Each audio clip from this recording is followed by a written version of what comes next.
Hello everyone! Welcome back! Zargot here. Today we're going to be jumping into our third Rivals of Ixalan draft. Having a lot of fun with this new format. I like that it feels like it's kind of slowed down a little bit. Not to say that there aren't still fast decks. I mean, the Boros deck is pretty crazy when you get the right cards for that one. That can really just take over the game pretty quick. But anyway, just a little bit of forewarning to everyone that my recording kind of messed up a little bit during the draft picks, so that section of the video is going to be condensed into a real short, I think 3.5, 4 minute section where it's just kind of in fast forward. I'm going to throw a song on there, but that's not how the entire video will go. It's just for the picks, so if you don't want to see that, just go ahead and skip right to round number 1. Anyway, I hope that you're all going to enjoy watching the picks, even though super fast. Hope you're going to enjoy watching the rounds. I had a lot of fun with this deck. If you do, make sure to hit that like button, and if you haven't already, go ahead and hit that subscribe button. Okay, let's get started.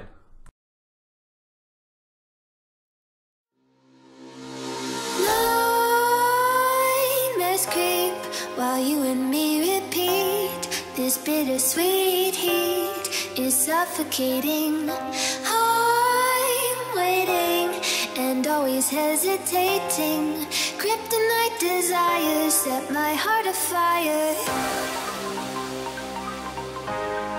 Heart on fire. Set my heart afire.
Suffocating.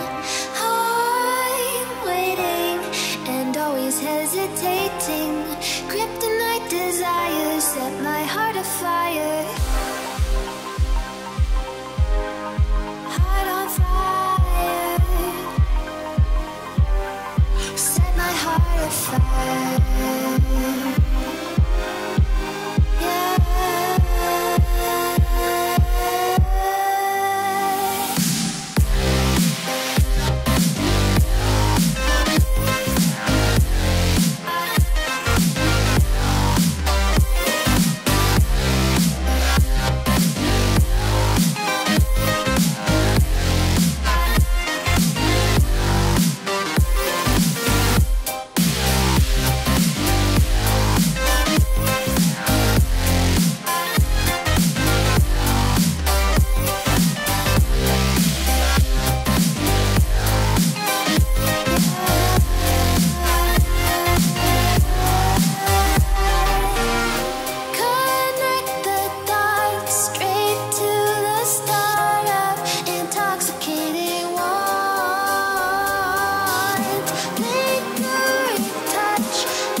All right, everyone, so this is going to be our deck. Pretty straightforward, just red-green, primarily dinos. No crazy synergies or anything. I mean, we do have the Regisaur with the Needles with Raptors, which if we ever get that going, that's going to be pretty bad for our opponent.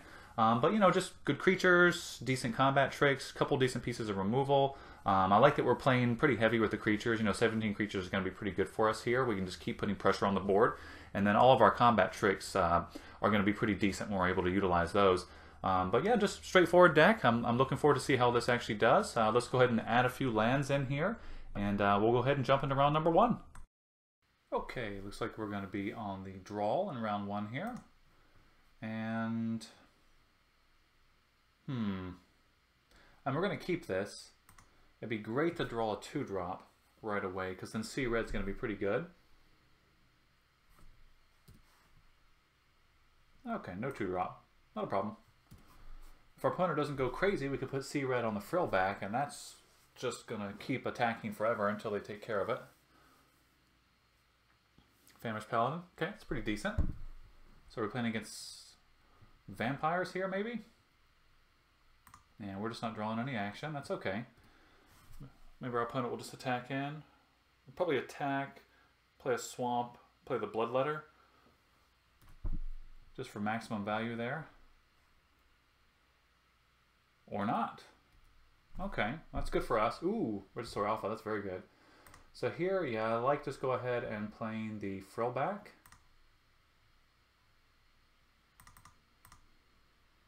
Just because maybe we will play the C-Red. If we draw a 2-drop, we can play C-Red next turn on the frill back and the 2-drop. Or maybe we just go ahead and play the Regisaur. We might just be treating the Paladin here as just a brick. Well, we did draw a 2-drop, so we could play C-Red and the Stalker. How punished do we get? What can our opponent have here? Well, they won't be able to slash the Talons it. Yeah, let's go for it. Let's have some fun. They might just be able to pacify it though, so... I assume our opponent's going to take the first hit here. Unless they have nothing in their hand, they might just have to go ahead and block it.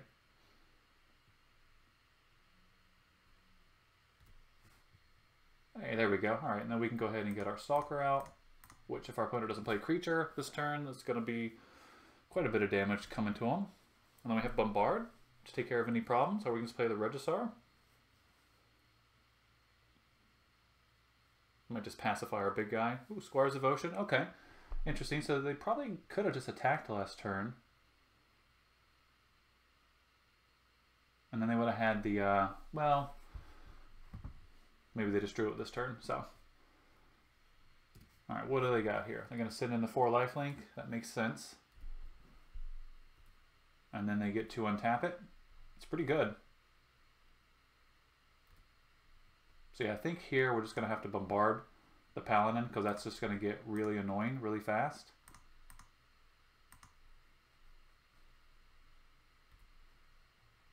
And then we attack with all. They're just going to chump our frill back with the Vampire token.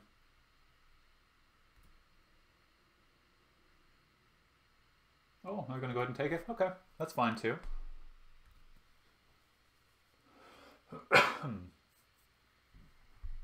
I guess they don't. I guess they want to gain the 1 life at some point. Maybe. Hey, I've never seen this avatar here. That's pretty cool. Well, we've definitely got some decent creatures in our hand. Next turn we can just swing with both and maybe play the Corsair. Okay, it looks like our opponent was just mana screwed, so that was just kind of a steal game there. So they're playing white. Looks like maybe they're playing vampires. Is there anything we want to put in here with that information in mind? Probably nothing right away. So yeah, we'll just send this back. We really didn't get enough information to make any educated decisions here. This is an iffy hand. I mean, we on the one hand, we have all green cards and we have forest. We have 2 2-drops we can play. If we hit any land, we have a 3-drop we can play. But I think this is This is okay. I mean, this is not a fantastic hand, but I think we'll keep it here. Our opponent's, I feel bad for our opponent having to mulligan here. Bummer. Hopefully they don't have to go to 5. It's no fun when you have these games where you just get constantly bad draws. Hey, there's a forest. Okay, so our hand's pretty decent now. We can play our 2-drop. I guess it depends on what they play here. Maybe we'll play the Stalker. Okay, yeah, so they are Vamps. Okay, that's decent. So I guess we'll just play the Deep-Root Warrior, since it's much harder to block. And if they play, you know, something with 3 power, we can, or 3 toughness, we'll be able to get it out of the way. We can play the Frillback. Or maybe the Pioneer. Amulet? What is our opponent doing here? Do they have a 3rd color in their deck?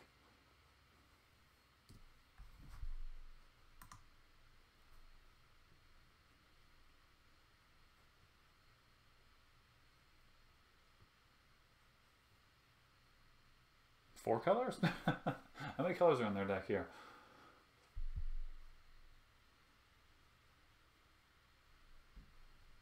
I'm a little confused. Okay. Maybe they just needed a 23rd playable. Alright, so we'll go ahead and get in for our 2. And I think... yeah, I guess I just play the Frillback here. Odds are that our opponent's just going to play something big. And if we draw another land, the Artesian's going to be pretty good. Definitely want to start hitting some lands, preferably a mountain. Okay, so our opponent's got their swamp out. What are they playing here? That's a pretty good draw there. That kind of deals with a lot of our cards here. So we're definitely not going to... I don't think we're going to send in the Frill... well, we'll see if we draw a land. If we draw a land, we'll send in the Frillback. Okay, this is what I don't like. So yeah, we'll just send in the Deep-Root Warrior. I'm fine with this trading with the Paladin if that's what they want to do.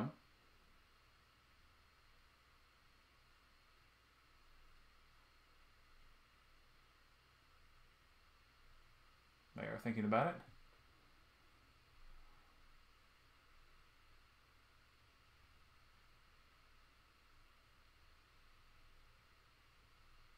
They are thinking deeply about it. Okay, they are going to go ahead and do the trade. And that's fine. And then we'll just play the Pioneer here.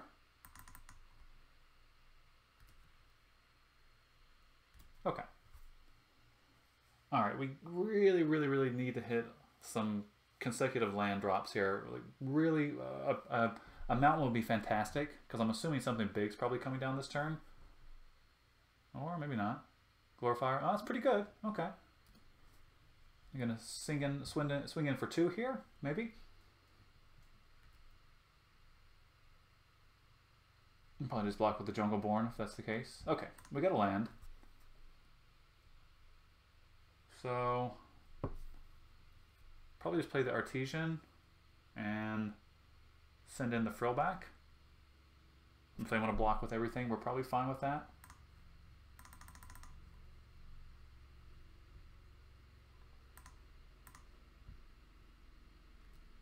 They could have Skullduggery, but the odds of that are much less now. Yeah, if they want to trade everything for the Frillback, that is completely fine with me. Okay. Alright. Cross our fingers for a red source this turn.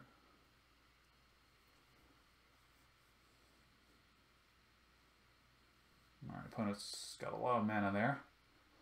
What are they playing?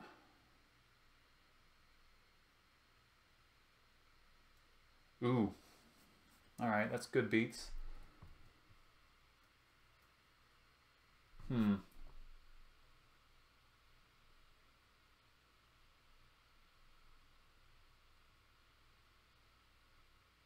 And the Squire's Devotion? Ah. That's pretty good.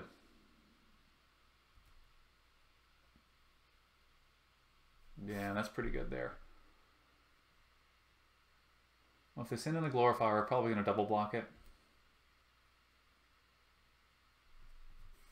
Yeah. I think we have to double block the Glorifier here. Doesn't feel great, but this cannot stay on the board for very long. We're going to have to take 3. Not a big deal. Really need to hit that mountain. Yep, our opponent's back up to normal there. That's not a mountain. Oh no. Okay. Well, send it back to our opponent.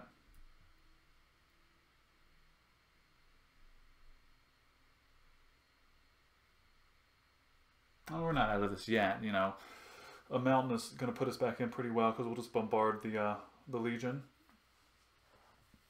Would have been really nice this turn because then if they send all their attacks in, we can block a little more favorably.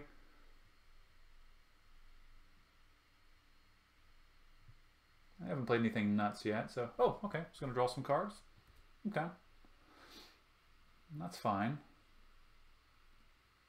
I mean, it's not great, and it's basically draw an extra card there. 1, 2, 3, 4, 5, 6...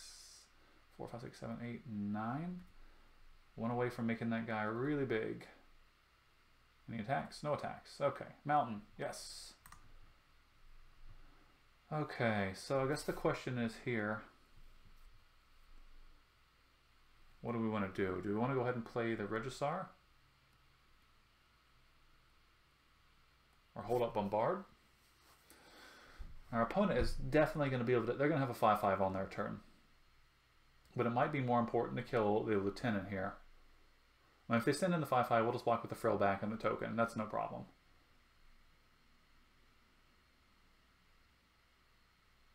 Or should we just play the Regisar this turn? If they get the Ascend, they're going to have a 5-5. And we'll have the Regisar.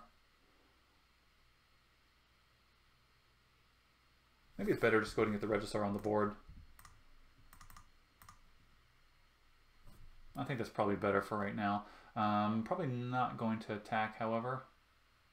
If we draw a combat trick, I'll probably send in the Stalker. Oh no, wait a minute. This guy just can't be blocked. Okay, this isn't the, must be double blocked. Never mind. If their opponent doesn't have any removal spells. Ooh, Dino Hunter, that's pretty good. Kind of shuts us off for attacking with the Regisar. And they have the City's Blessing. So that's decent. Probably just have to double block the Charger here. Don't mind trading our Frill back for their 5-5. And this Merfolk token really doesn't do anything for us at all.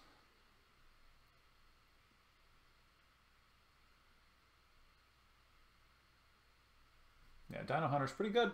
Pretty good card. You know, pretty decent common. I mean, it's a bear with some pretty good purpose against the Dino decks here. I mean, it just takes out anything. I mean, you can block the Dreadmaw and just absolutely destroy it. And it's not even combat damage, is it? Yeah, it's just damage. So yeah, there's definitely ways to get this guy to kind of just pick off dinos. Alright, what's our opponent doing here? What's going on with City's Blessing? This card always kind of glitches out. Wonder why that is. You think they'd have fixed that by now?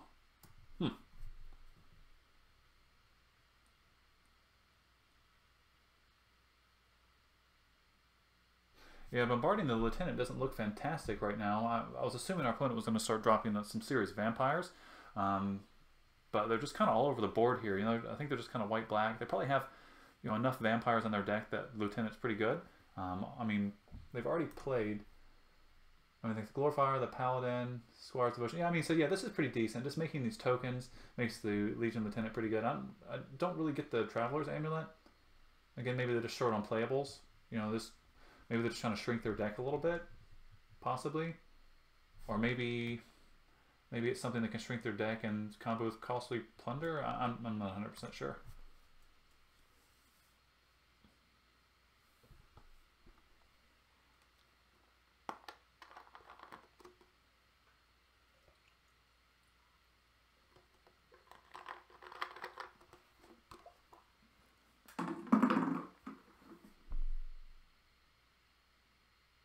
It's also entirely possible that our opponent has timed out here, so.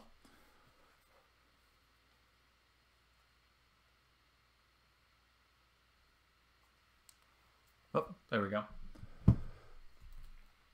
Alright, what do they got? They're going to send in the horse? No, no such deal. Okay, there's a mountain.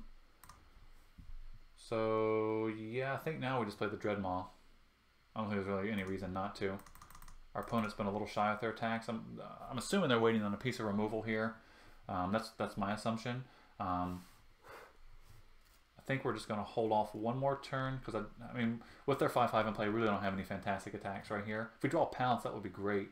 We could end of turn Pounce their Charger with Dreadmaw.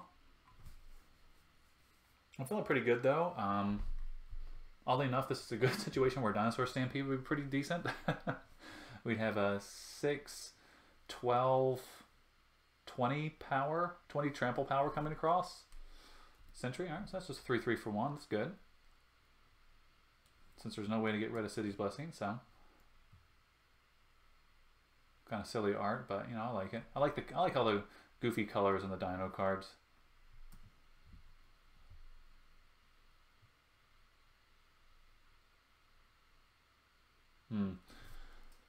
So I'm assuming here that our opponent isn't thinking deeply about each and every card they play and each land they tap. I'm guessing that Magic Online's probably just lagging, or maybe they have a bad connection at their home. That would be my assumption here. 3/3 lifelinks coming in. Yeah, I think we're just going to take that. I assume they have something here to kind of blow us out. I don't want to lose our Dreadmaw. I don't mind taking 3 more. Now we're getting all the land in the world, so which is fine with Sun-Colored. So let's see. If we swing with Raging Regisaur and Colossal Dreadmaw, we could bombard the Charger.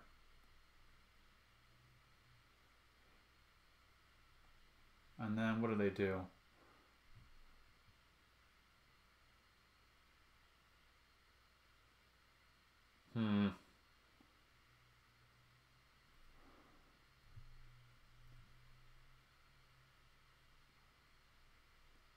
So they're gonna, I'm assuming they'll put the Sentry, well, they have the Dino Hunter here. That's kind of terrible for us. All I have to do is block the Dreadmaw with the Dino Hunter. I'm just gonna hold back here for a second. Maybe we'll send the Sun-Colored in next turn and just pump it to just beyond oblivion. I guess we could bombard the Dino Hunter end of turn, but I kind of like getting the Raging Regisaur to take out the Dust Charger with Bombard. No attacks from our opponent. It's a strange round. Yeah, why not? We'll send in the Sun-Colored. Let's just see how our opponent blocks here.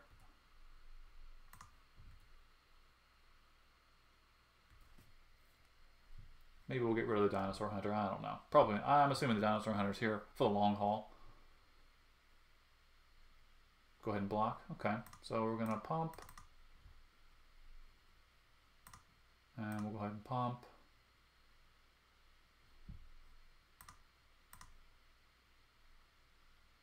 Okay. That seems good.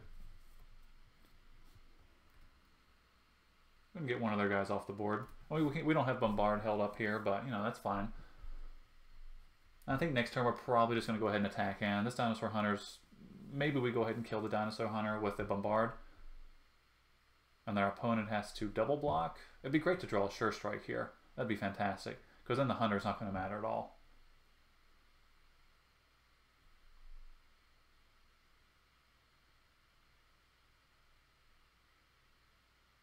Maybe we're being a little bit too greedy. Maybe. And we just need to start getting in there and get this guy off the board. It's just the Charger. Now, I've kind of made fun of this card in the past, but it's actually pretty decent.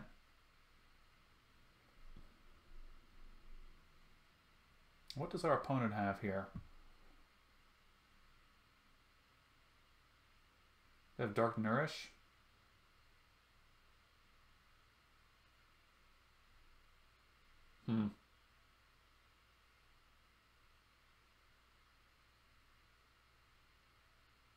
You know, I'm not 100% sure what our opponent's got here. Maybe we'll just block with our 2 little creatures. It's probably fine. Or is it? I don't want to take damage again. I just don't want to lose the Dreadmaw. Let's see what they got. I don't think they have anything. I think they're just trying to get some life points in. Well, they might have Dark Nourish. We'll see. Ah, Cutthroat. That's what it is. Okay. Hey, you got me. Good for you. I forgot this card was even a thing.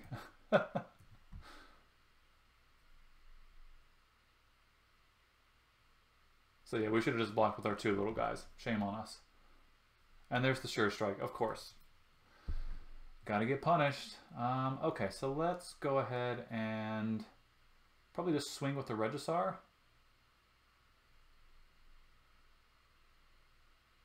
I guess we could just bombard the Dinosaur Hunter.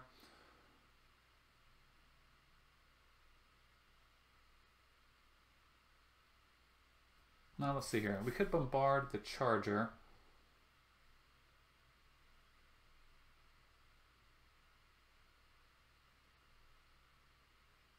Okay, let's see here. So if we swing with the Regisar and the Frillback, then we can do 1 damage to the Charger, bombard it. That's off the board. And hold up Sure Strike.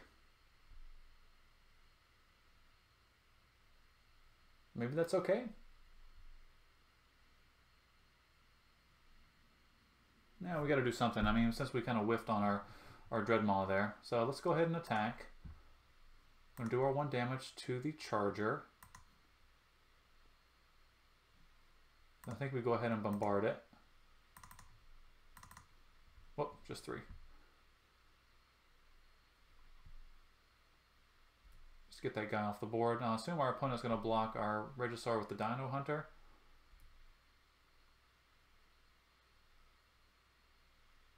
And we're going to have to Sure Strike it here, unfortunately. We're happy to make this trade.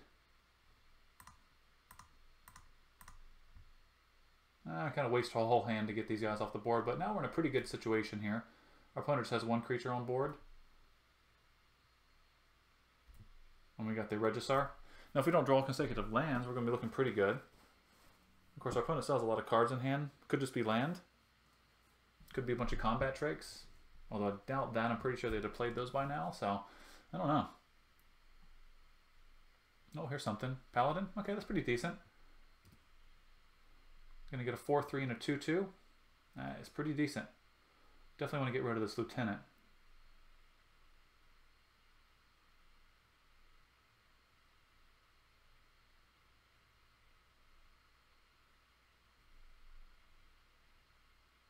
That's not going to do it. Yeah, I don't think we can attack here. Just going to have to send it back to our opponent. Kind of burning out. Way too many lands. Although our opponent can probably say the same. But they are drawing spells now, so... Ooh! That's going to hurt. That is going to hurt.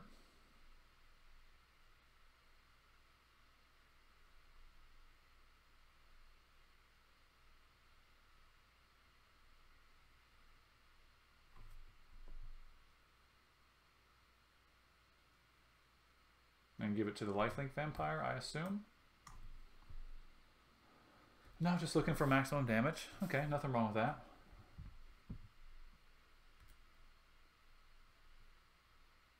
Yep, nothing we can do there.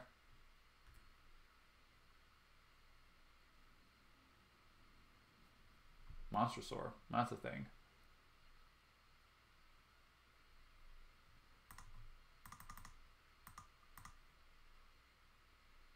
Yeah, definitely gonna play the Monstrosaur.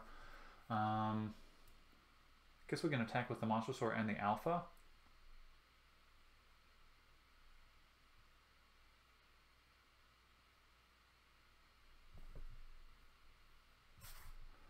That seems pretty decent, actually. What happens if... Okay, so if we attack with both, our opponent can just take 9. They're going to swing back. We can... Let's take the lifelink token. We'll just block it with the Stalker. I'm going to take 4, 5, 6, 7, go to 2. Now, I just don't really see a way we get through this without attacking, though. We're on a 3-turn clock. That'll put us on a 2-turn clock. Yeah, I think we just have to attack here. So what do we put our 1 damage? They can double block here and kill the Monstrosaur. But the Regisar, I think we want to... Do we want to shoot a damage to the... We'll just shoot a damage here, so that way I don't think that one damage to them really matters that much, but this will make it to where they can't just single, or they can't block with one creature and only or block with two and only lose one creature. So, although I doubt they're going to block that, I would assume I would just take the 9 myself.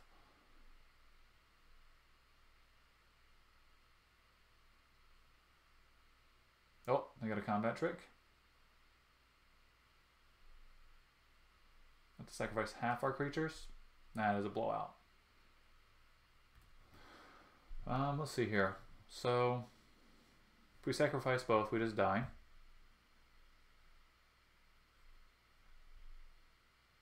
If we sacrifice our 2 dinos, could we sacrifice? So if we sacrifice, I'm gonna sacrifice the merfolk. They can swing for 3, 4, 5, 6, 7. If we keep the stalker around, we can just chump the paladin.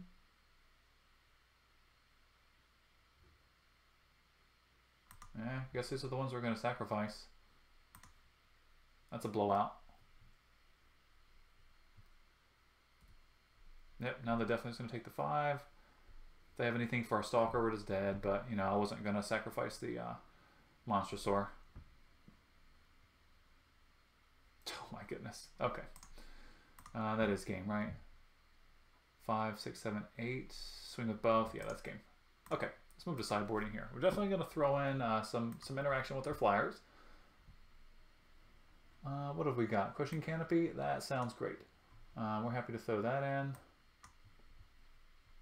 And do we want any other pump cards? I don't think we want Cobble Wings. What do I want to take out for Canopy? Probably could take out Sea Red.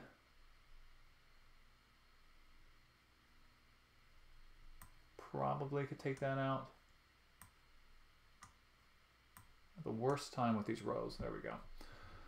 I mean, do we want Cobble Wings in? Probably not. I don't want to. There's nothing I want to take out for it. I guess the question is, do we want to maybe switch any of our other creatures? Do we want Crash the Ramparts? Probably not. Kind of would rather have Sure Strike. So I think we'll just take out Sea Red. Throw in Crushing Canopy.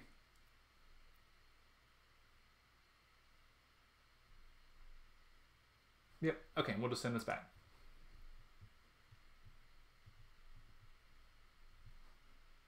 Okay, we're definitely going to be on the play. And this is not a fast hand at all. This is very slow. But our opponent didn't appear to be extremely fast themselves. So maybe this is okay. And we do have the Needletooth Raptor with the Regisaur, which is, if this doesn't get put into check, that's just nuts. So, you know, this is not a great hand to keep, I don't think. But if we can get this going right here, yeah, that's that's just shenanigans.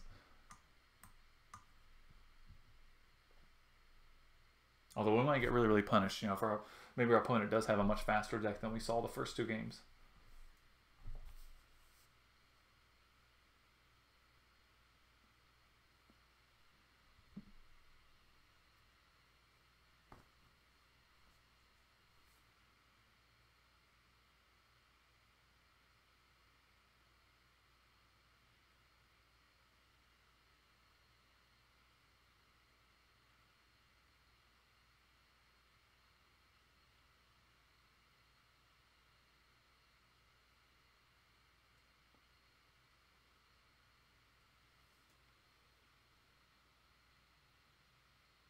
Okay, so our opponent mulliganed to 6. Alright, let's see if it'd be great to draw a 2-drop or a 3-drop here. Okay. That's alright. We can cast everything in our deck now, basically. Well, we need one more land for Strength of the Pack, but... Oh, they do have some really... the 1 Dino Hunter, okay. That's a thing. 3-drop? That's not a 3-drop. Uh-oh. Hopefully we don't get out-tempoed here. And the Monstrosaur is going to get trashed by the Dino Hunter. Take 2, although I'm probably going to play the Regisaur first and then the Needletooth.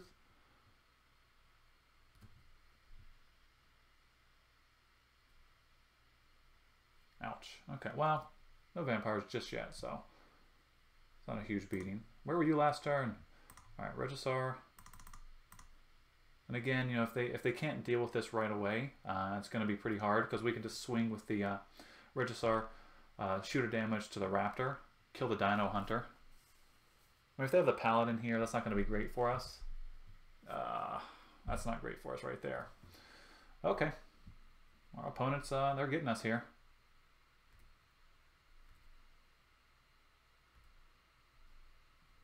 Alright, so what do we want to do? Probably just play the Mosasaur. Seems pretty good.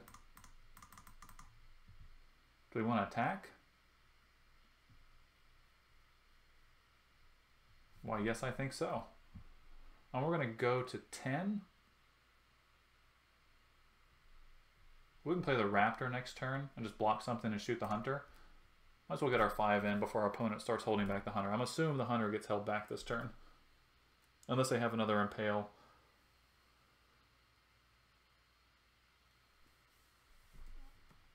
Do they? Aerosaur. Oh my goodness. They're going off here. Is that game? No, that's not game.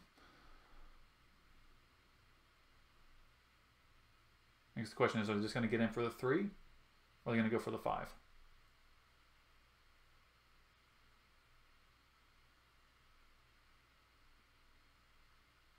If they're trying to be conservative, they go for the 5. Or if they're trying to be conservative, let's just go for the 3. I'm going to start chipping away the rest of our life total with the Aerosaur.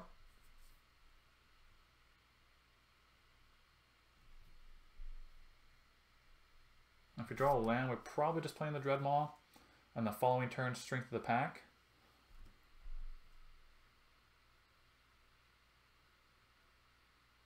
Okay, so they're going to be a little more conservative, which is probably right. Okay.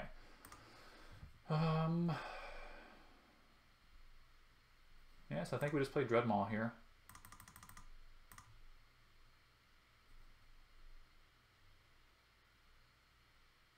Should we go ahead and attack and just get the Hunter off the board? And then next turn we can play Needletooth Raptor, and if we hit a land we can play the Frillback as well. And follow up with Strength of the Pack.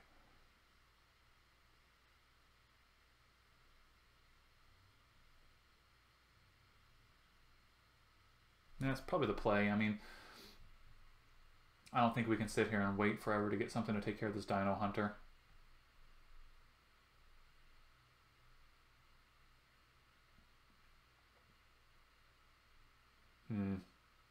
Yeah, we're not going to take damage from it over and over again. Let's just go ahead and get it off the board.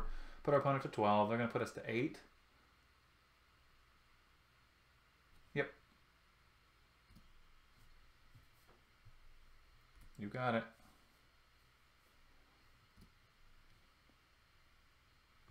Okay. I suppose we probably should have played the monster or the Dreadmaw main 2. Opponent's just going to chip in for 3. Yep, put us to 8.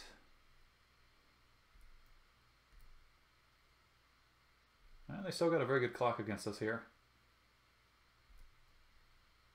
Alright, we didn't draw a land, but we actually can go Frillback. Let's just send in the Dreadmaw first.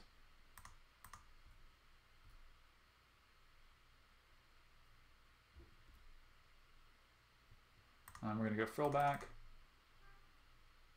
And Frillback.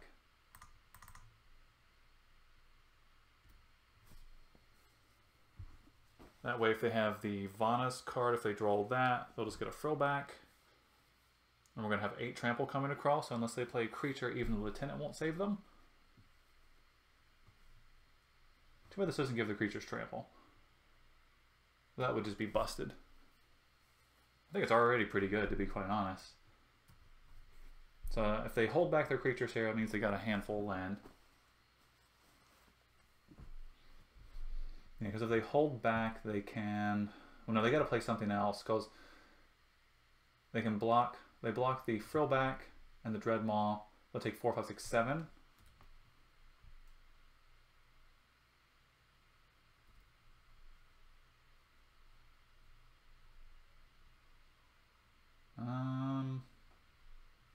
Yeah, I think we just go ahead and go for it here.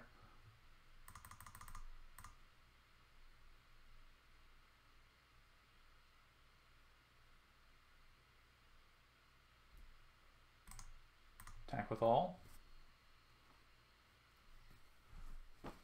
I mean, yeah, let's say what could they have there? I mean, even if they had the Vanos card, we sack a 6/4. They chump 1, they chump the other, take 5. They go to 1. Okay. All right.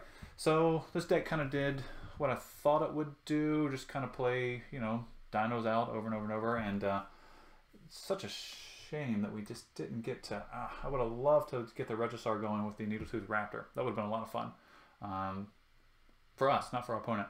But anyway, we got our first round here. Our opponent's deck was a little strange, but you know, just because they had, you know, the Legion here. But they had enough vampires to make it work, and then all the Aerosaurs. This is just still my favorite card. This card's so good. Seeing 2 of these in someone's deck, that's just painful. Okay, anyway, we'll see everyone back in round 2. All right, everyone, welcome to round number 2 here. Looks like we're going to be on the play. And what have we got here? 1 lander. Cannot keep this. Let's go ahead and send it back. And this is actually pretty decent. We got a 2-drop, 3-drop, Deep-Root Warrior into Jungle Pioneer is pretty good. So I think we'll go ahead and keep this hand. And looks like our opponent had to mulligan 2. So that's not too bad for us. And Needletooth Raptor. You know, it's kind of hard to say no to this card. Let's just leave this on top.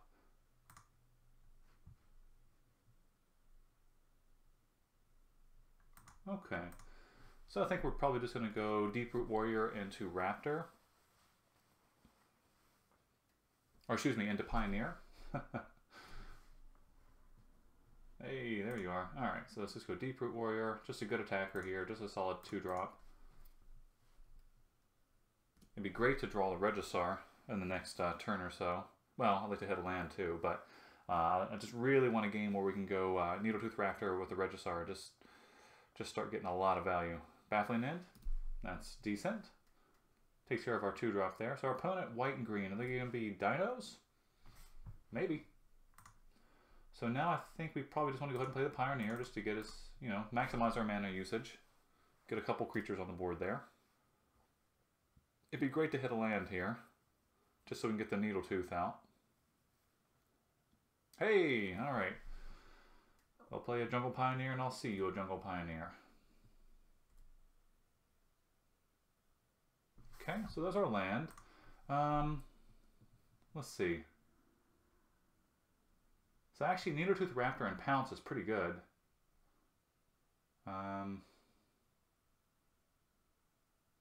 Certainly would be better if our opponent didn't have hexproof on their one power creature. So I think we probably just send in the Jungleborn. Yeah, might as well.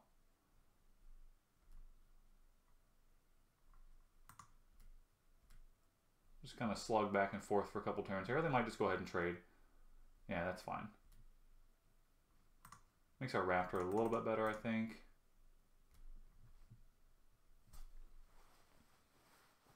So our hand's sort of running out of gas here, and our opponent's still got a full hand of playable, so love to just start hitting some of those big dinos. Like I said, the Regisar would just be fantastic here. Baffling End, is this casting cost? Yeah. Another Pioneer, that's pretty good.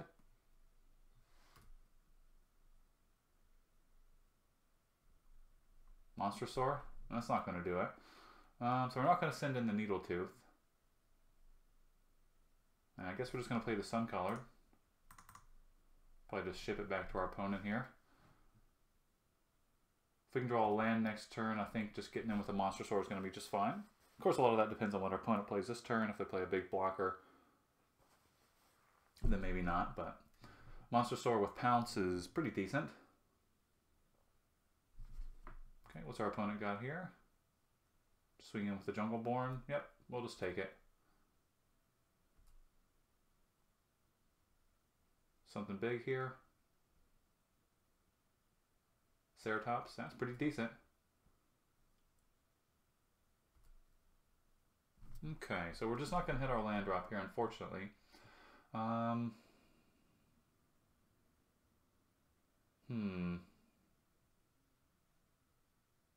Well, we may just trade the Needle Tooth for the Pioneer and take out the Ceratops. With that said, we kind of have to attack. I mean, we can just play the Corsair as a 2/2 for 3, which seems kind of bad. Yeah, that just seems bad. And I guess worst case scenario, we can just pounce the Raptor on the Jungleborn and then do the 5 damage to the Ceratops.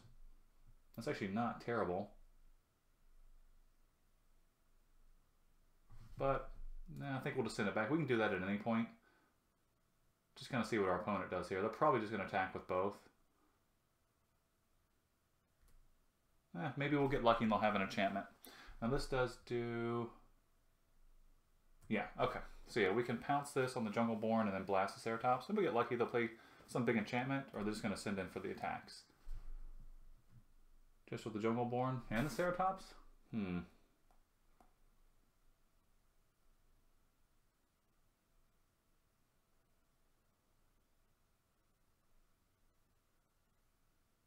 Well, maybe we don't even have to waste our pounce here. Let's see. Yeah, I guess we could just go ahead and just block. And we'll take 3, but we can do 5 after that. They might have a pump spell, but if they've got it, they've got it. This way we can hold up our pounce for Monstrosaur.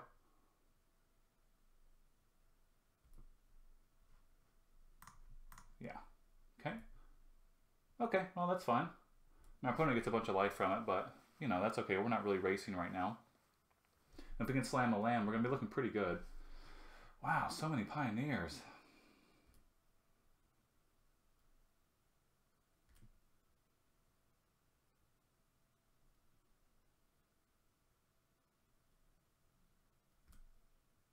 Nah, still no land. This is painful. So what do we want to do? We can send... We could just send in the Raptor, but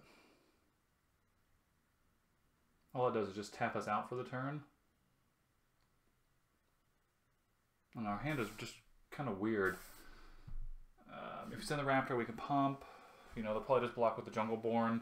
Maybe that's fine. And then if we draw land next turn, Monstrosaur is going to be a lot better. So yeah, I guess that's okay. And if they don't block, we'll just play the Corsair. So that's fine.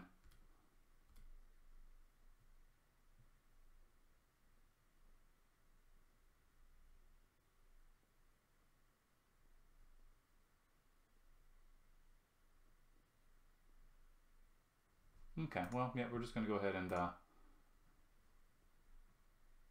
mean, if we don't, we can play the Corsair, but then we just lose our Raptor here for really no reason, so I'm kind of fine. We'll just go ahead and pump in here. Just keep the board clear. So the roles have reversed a little bit. I mean, our opponent has a lot of little 1/1s in play, but we've got some, we've got a decent hand now. Just nothing to really go with it, unfortunately. Yep, we'll go ahead and block one of these guys.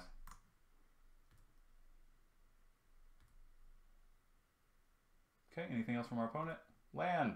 Land! Alright, excellent. Go ahead and get the Monstrosaur out. And they might have a trick here to take care of our Monstrosaur, but that's okay. If not, next turn we can play the Corsair. There we go. We can play the Corsair, and then we can pounce if they play something big. We can do that pre-combat. That's pretty good, but we can still pounce with it, so, not the end of the world. Do we have any enchantment removal on our sideboard? I don't recall. Yeah, we're going to take our 2. Okay. Whoop. Did we just click through our turn? Please tell me we did not. Okay, we did not. Excellent. So what do we want to do here? We can just play the Artisan. Yeah, I guess playing the Artisan, I mean, we lose the trigger here. We lose the ability to be able to pump the Corsair, but at least next turn we can swing with the Artisan and then play the Corsair as a 3/3 instead of a 2/2. I think that's probably just going to be a lot better for us. And our opponent is doing something here.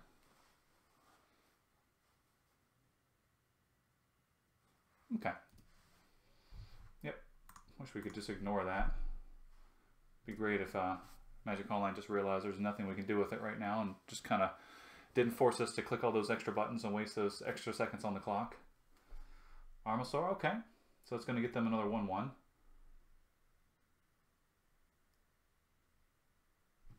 Okay, so what do we want to do here? Suppose we probably should just go ahead and probably pounce the Armasaur. Or maybe we just want to bombard it. I guess we should bombard it. It costs 1 more, but pounce is going to be able to do 5 damage later. So let's go ahead and bombard this creature. They're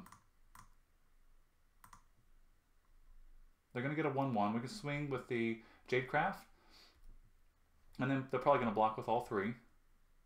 But then we can play the Corsair. And at least we have a 3/3 on the board still. And clear their side out. Well, it's going to take the 3. Okay, that's fine. We get to have another 3/3 in play. And we still have Pounce up for any big threats they play. We can do 5 damage. At this point, I'll happily trade our pacified Monstrosaur for anything, any type of threat they have on their side. Okay, land. We don't really want land. And we're just going to send in everything. I'm assuming one of these gets triple blocked.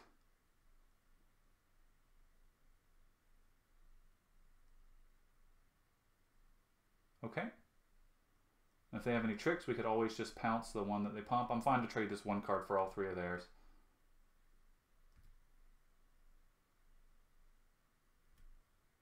Perfect. Okay. All right, so now we're just kind of in, you know, whoever draws the best creature at this point. All right, nothing from our opponent. Let's chip away at the Artisan.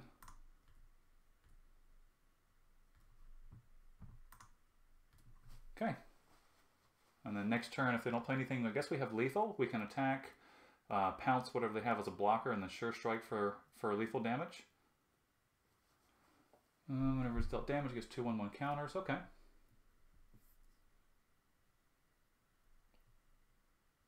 That's pretty greedy. But, you know what? I think if they had some crazy combat trick, they would have played it a while ago.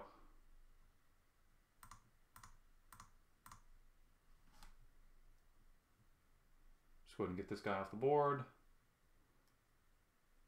Oh, they do have something. +1/+1. Okay, so just going to draw a card there.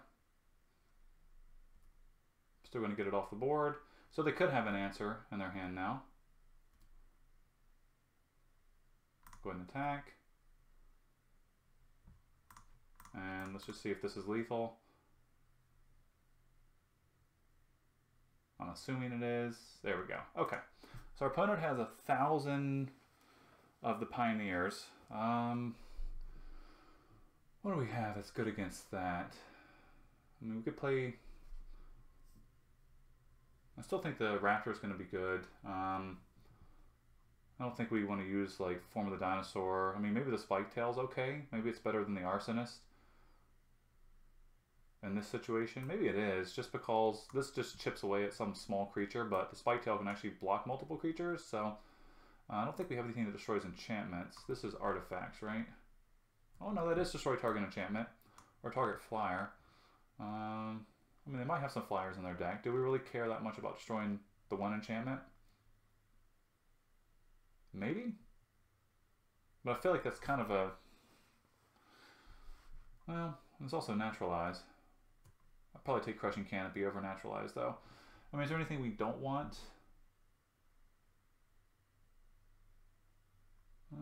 Let's see. I mean, maybe the Raptor's not fantastic. I think this is okay. I mean, if we play this game, they win, and we see a flyer, we'll throw in Crushing Canopy and take something out. But I think just putting in the Ceratops, so I think the Ceratops is just going to be better than the Arsonist.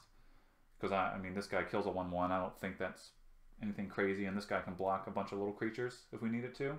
Maybe that's just better. Yeah, why not? Let's send this back. Okay, I assume our opponent's going to be on the play. And we've got a super basic hand here, but I mean, you know, we have Frill back into Artisan, which is pretty decent, actually. I guess we can keep this. You know, it's not a superstar hand or anything. But we'll keep it for now. Hey, Corsair, that's not bad. Got a couple 3-drops here. Nothing from our opponent. It would have been great to draw a Deep-Root Warrior there, but okay. We'll get the frill back, then we'll go Artisan. Go ahead and swing in for 6. They have that 03 Dino. Ooh, Deep-Root Elite. Now this guy lets you put a counter on any merfolk you control whenever a merfolk you control enters battle. So yeah, that's pretty nuts with the Pioneer. If we draw an answer to that, we're going to use it right away. We didn't, but sticking to the same plan here. Yeah, if we draw anything, I don't care what removal spell, we're probably going to get this guy off the board immediately. Now they're probably going to play a Pioneer and be able to put 2 1/1 counters on the Deep-Root Elite. We'll have a 3/3, a 2/2, and a 1/1. Yep, let's see if that's how they kind of place these tokens. I mean, that's probably what I would do, just to want to keep the Elite around a little longer and keep it out of the reach of our removal spells.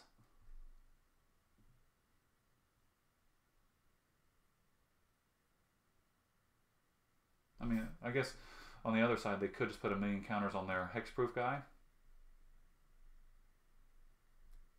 They're going to split them up. I guess that's smart. Diversify your counters there. And we're happy about that because it keeps the Deep-Root Elite just a little bit closer to being, you know, killed by something we have here. So Bombard would be good. Pounce is not as good. You know, I really don't. Dreadmaul's not going to do too much here. So what do we do? I mean, at this point, I think we just play the Artisan and attack with the frill back. You know, if they want to trade 2 of their creatures here, I think we're fine with that. And I'm not going to trade the frill back for just one of these 2/2s.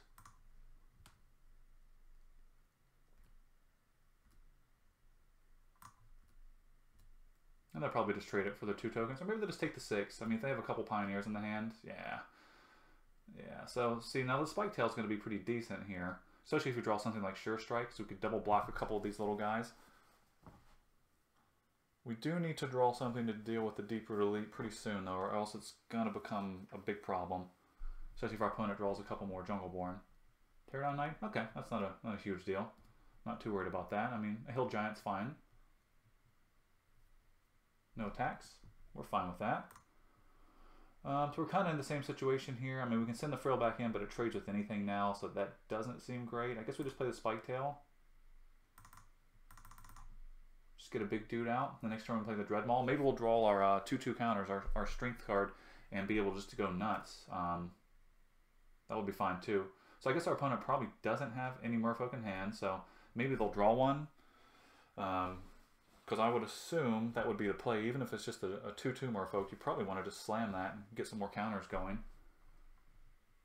Better? Okay. It's a good 2-drop. Opponent doesn't have any really good attacks unless they have pump spells. Stalker? Yeah, we're just going to play the Dreadmaul. Just going to have to grind our way through this match. I mean, we still really don't have any great attacks. I mean, if we anything we attack with is going to get double blocked, and it's just going to be our 4/4 for their 3/3. So, I mean, the Dreadmaul's an okay attack, so maybe next turn we'll send it in. Again, I really would love to get a combat trick here, because the longer this game goes, the worse it's going to be for us. Armasaur? Okay, it's fine. Doesn't make Merfolk, so that's not the end of the world, but, you know, again, our opponent is just, oh, actually, this is a dinosaur, isn't it? I forget. I always think this is a tree. Yeah, we're going to start taking some flying damage now.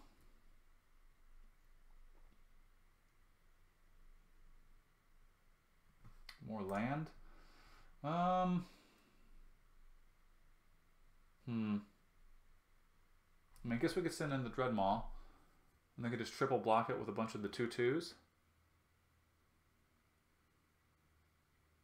Which maybe that's okay. Maybe we also could just hold out for one more turn here. We could empty our hand as well. I mean, play the Knight. I think we definitely can just play the Stalker here. Because this is not... Yeah, it's just their creatures. So we're kind of, you know, pacing with our opponent here. I guess the question is, do we want to play the Corsair now?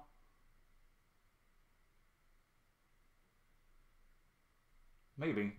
I'd really love to draw our counter placer here. I mean, that would be really, really good for us. I don't know. I just don't feel great about sending the Dreadmaul in. I think we'll wait one more turn. Let's just play the Corsair, even if it's just a 2-2. You know, I mean, we're probably not going to draw, you know, our big card there. But I would love to just draw a removal spell or a combat trick here. Pounce, anything at all would be great. Our opponent's going to just chip in for 3 again. Yeah, the slow kill here. So probably will put in Crushing Canopy if we lose this game. Ceratops, yeah, that's going to make it a little bit more painful for us. Frillback's okay. So if we attack with the Dreadmaul, we're still just in a situation where we're only going to kill 1 creature. So, yeah, this isn't great. Let's see here. So if we send in 4-2, 3-3, 4-4, 6-6, 3-3, how are they going to block? I mean, they don't have a lot of power on the board, so maybe we do just need to start sending in our creatures. And we can't send everything because on the attack back they do have a fair amount of power here, and they're going to get it's only 2 life. Let's wait one more turn. One more turn. I really would love to just draw a combat trick, and I think we have enough in the deck. That's probably the wrong move. I mean, our opponent's going to draw a bunch of merfolk consecutively here and just send all their little guys to the roof. And take 3 more. Yeah, we're just going to have to attack next turn no matter what. I would love, love, love a Sure Strike. That would be so good with the Dreadmaul. Okay, yeah, we're just going to have to get some attacks in here. We can't wait any longer. We're going to die to the Pterodon Knight. So let's see. I think we want to send in the Dreadmaul.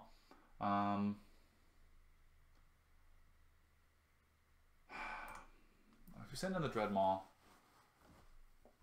we kind of have to send a few other guys. And if we send in the Frillback, both Frillback, the Dreadmaul, and the Spike Tail, our opponent can chump a Frillback, Spike Tail, you can just block with the Ceratops. They'll gain 2, and they could just take the 6, go to 10. And then we have 1, 2, 3, 4 creatures. They attack with everything. Still just not great. I just don't see a good attack for us here.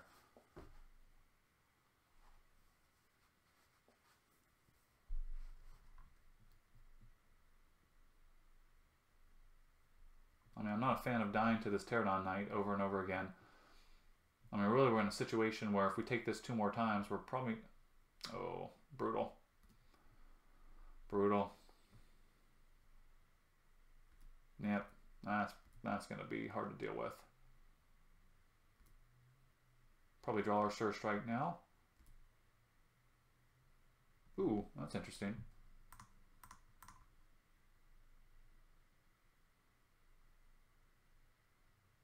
We can send this in next turn and just get a ton of little guys.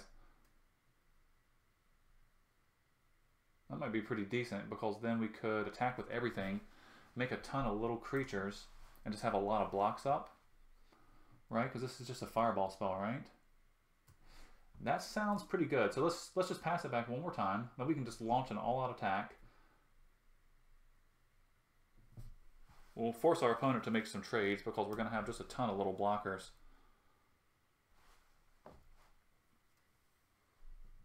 So we're going to be at 5 this turn. Yeah, okay, our opponent's being real conservative, which is probably the way to go since we have so much power on the board. And what have they got here? Just another dude? Another pioneer? Yeah, that's pretty good.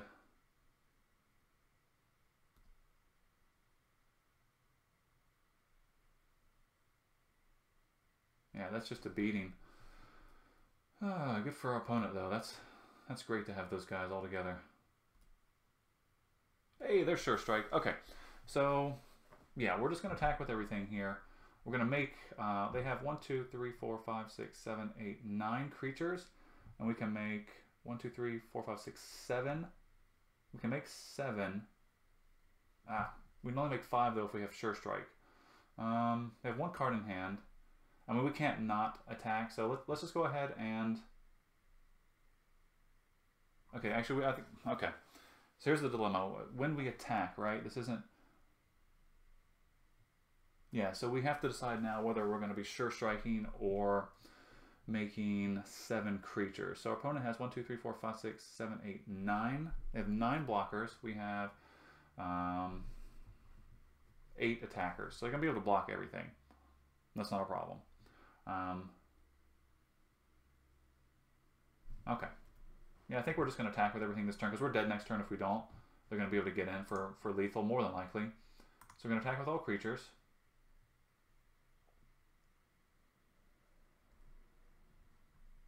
Okay.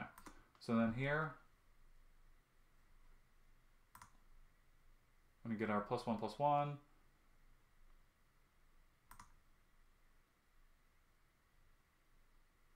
Okay, we're going to pay... I think we just make this... So we're going to make...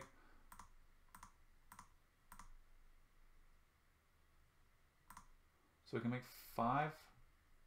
No. We can make 1, 2, 3... We can make 5 and then still hold up Sure Strike. Maybe that's just the way to go.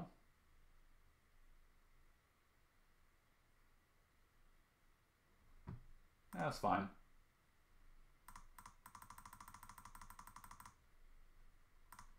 Hopefully we'll be able to get something with the Sure Strike here, so.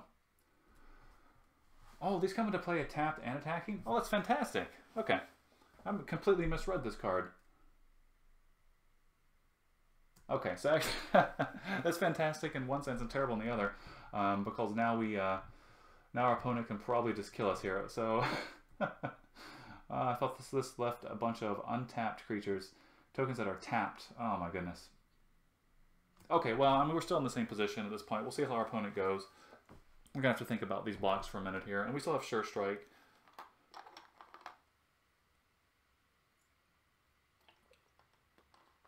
I guess at this point we have to basically kill everything our opponent has. Because even if one creature survives with the Pterodon Knight, we kind of lose here.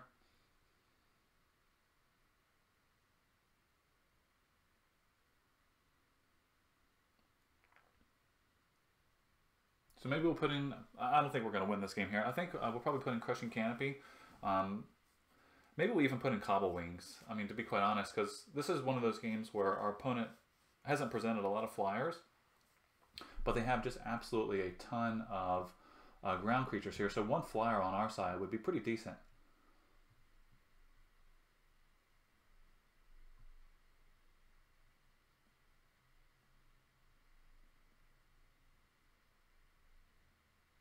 Yeah, okay, so there's no way we can win this one at this point because the Ceratops is going to survive this attack.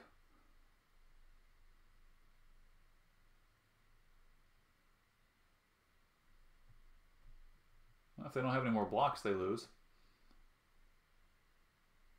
Because they're going to take 4, 5, 6, 7, 8, 9. Okay, so 4, 5, 6, 7, 8, 9, 10, 11.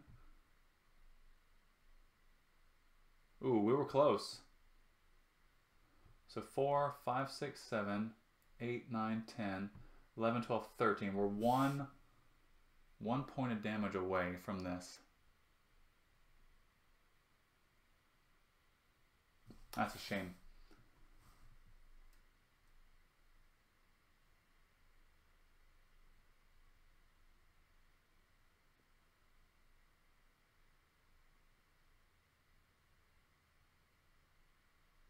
Ooh.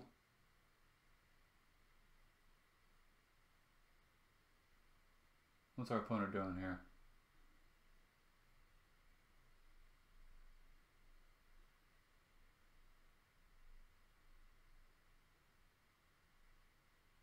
Okay, just waiting on them to decide blocks. Now we're only doing 4, 5, 6, 7, 8, 9, 10, 11. So yeah, we'll go ahead and concede this one. Okay. So read your card. Read your card. That card's actually pretty decent. I think I like that a little bit better, but I probably would have played a little bit differently if I had just paid more attention to what it actually does here. So maybe we do want to go ahead and put in Cobble Wings, and maybe 1 Crushing Canopy. Maybe.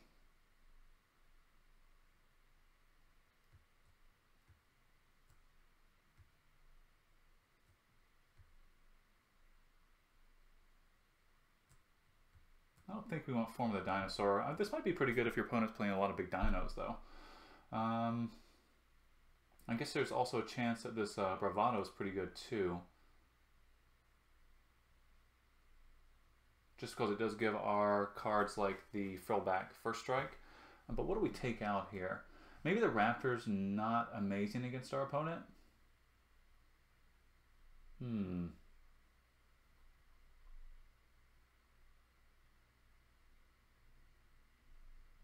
Maybe we can take out Sea Red and put in Cobble Wings. And do we want the Crushing Canopy? I mean, maybe. I don't know. I still feel like all we've seen was the Pterodon Knight and then one Pacifism. I don't know. I don't like sideboarding one card in against two, medium cards. The Cobble Wings I like putting in just because it does. If we can put Cobble Wings on, anything that's 4 power or like a Dreadmaw or a Monstrosaur, I think that's going to be the way to win this game pretty easily from our opponent, just based on what we've seen. So maybe we just do that. And I mean, do we want Crash the Ramparts? Do we want more pump spells here? I don't think so. Yeah, I think this is fine. We'll go ahead and send this back. Okay, we're going to be on the play for sure. Hopefully we don't have to mulligan here. Every game we have to mulligan. This is painful. Alright, well, send it back. Okay, I mean, at least we only have to mulligan once, so we'll keep this. We got a decent 2-drop, and then we can turn on the Corsair with our Stalker. Raptor, no, we don't want you this time, buddy. Yeah, Raptor, or excuse me, Stalker into Corsair is not bad. Being able to get a 3/3, I think I'd rather do that over the Frillback. That seems pretty decent. We're hitting our land drops.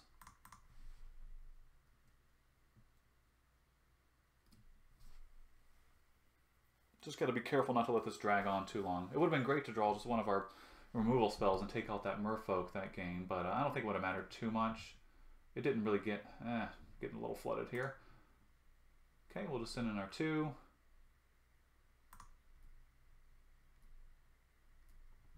Play the Corsair. Don't get to play him as a 3/3 very often, so that feels pretty good. Getting a little aggro here. Is our opponent going to brick wall us now? That's possible. Or they might just have a Pioneer. Baffling End on the Corsair.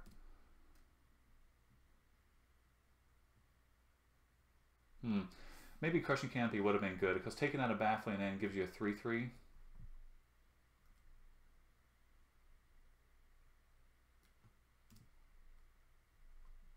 Now we got a piece of removal.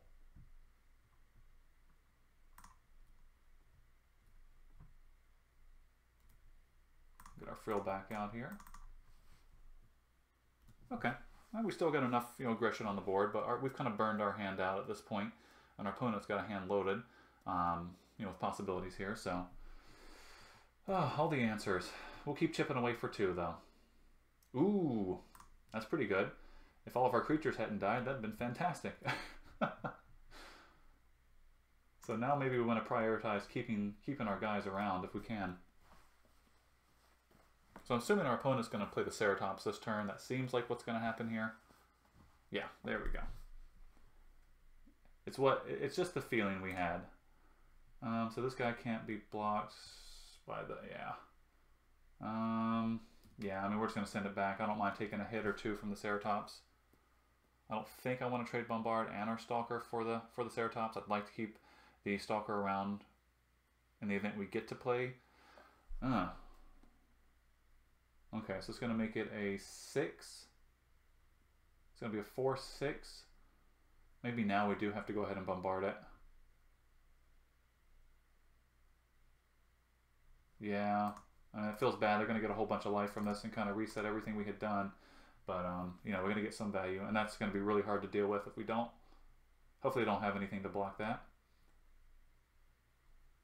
And they'll go ahead and fight, and they get 3 more life.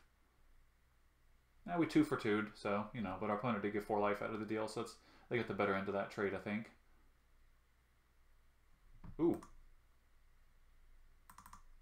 That's pretty good, especially a strength of the pack. Okay. If we can get the summoner going with strength of the pack, that would be pretty nuts. We're a little bit away from it. Ah. Yeah, I think Crushing Canopy would have been the play here. We're gonna get blasted by our opponent. They're just taking. They've got answers to everything. You know, we're seeing all these enchantments all at once, and yeah, we definitely should have put in the Crushing Canopy. And we're just getting absolutely flooded here. We're going to keep playing the lands, though, so that way if we draw creatures and need to play Strength of the Pack, looks like our opponent's just getting flooded as well. Needletooth's okay. And really, anything that we play at this point is going to be decent, just because we can give it +2/+2. So if we can get 2 or 3 creatures out, I'm happy to play our sorcery here and just... Oh my goodness, wow. Well, Regisaur still turns the Needletooth on. Got the Veteran? Okay. Come on, Regisaur. Okay, Pioneer's fine too. Good with strength.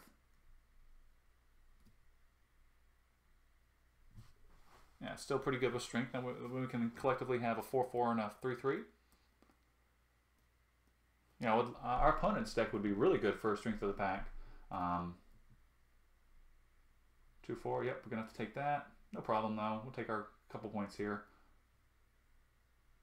Anything else from our opponent? Another Pioneer? Ceratops? Nah, that's pretty decent.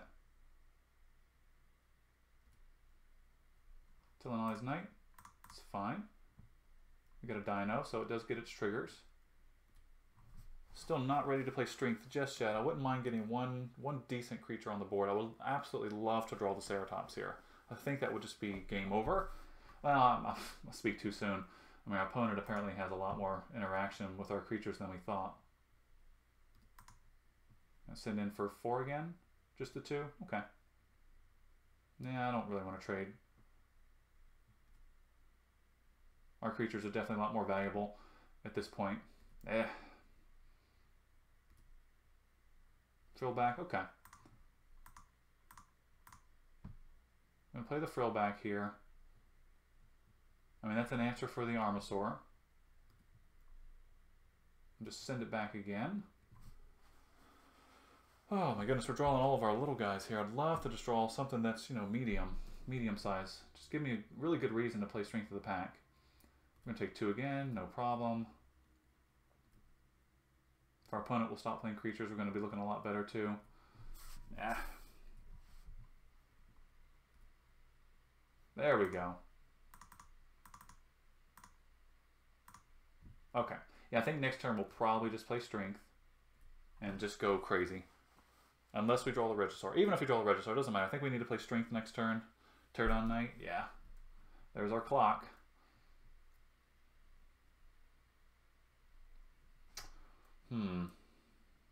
So if we play Strength this turn, we have a 4/4, a 5/5, a 6/4, an 8/8, and a 3/3.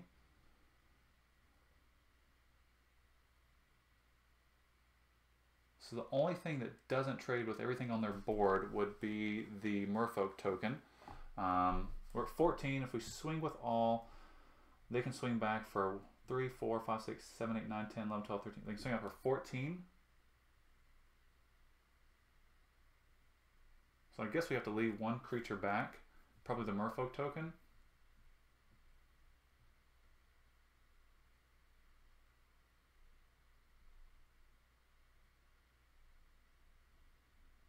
Yeah, I think we probably just need to go ahead and play Strength. I think if we continue not to play it and just sit here, our opponent's just going to get better and better and better. So we'll play Strength of the Pack. Make all of our guys just gigantic. And we'll send in, I think, everything with the Merfolk token. Because it has hexproof, we can chump something if it gets too crazy. So let's see what happens here. Oh, our opponent sent us a message. Let's get our attack started. And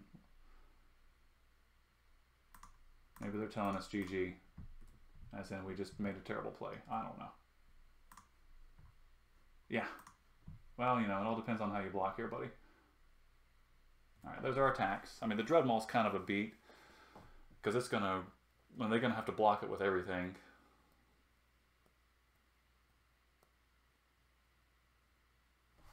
Yeah, this is pretty good here. I mean, I guess this card is so easy just to get greedy with it and then end up losing because you waited way too long to play it. Okay, so we're going to trade here. That'll give them a 1/1. This is 17 damage, so they got to block a couple other things. We have to make sure if they put this guy in front of anything that it's prioritized as the first damage taker. We cannot have them get in a 4/4 out of nowhere. And they also can just chump a couple creatures here. Okay, so that leaves them with a decent amount of power. They're going to take 12.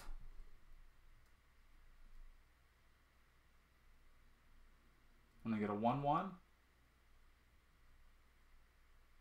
Alright, that's our turn there. So they got 3, 4, 5, 6, 7, 8, 9, 10. They have 10 power.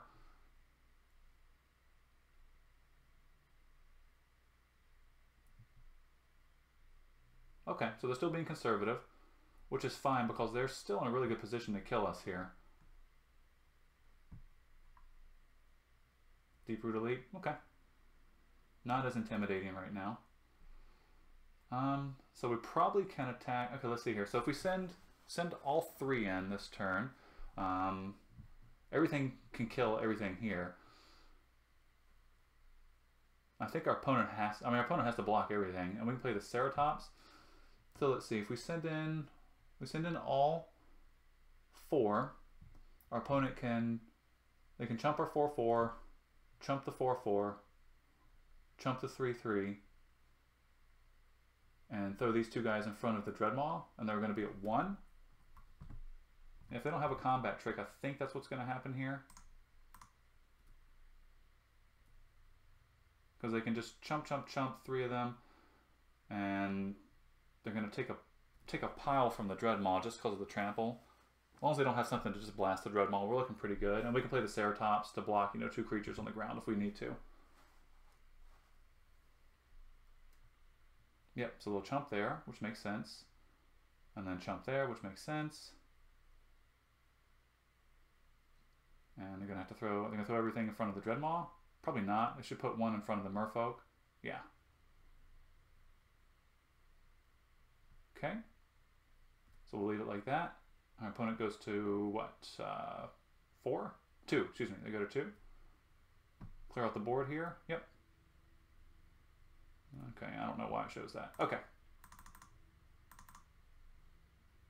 Just get this guy out to block any crazy haste attackers or anything. But I think that's going to be game there. Unless they have just some kind of wacky board wipe. Oh, okay. Alright. So this deck, it's kind of interesting.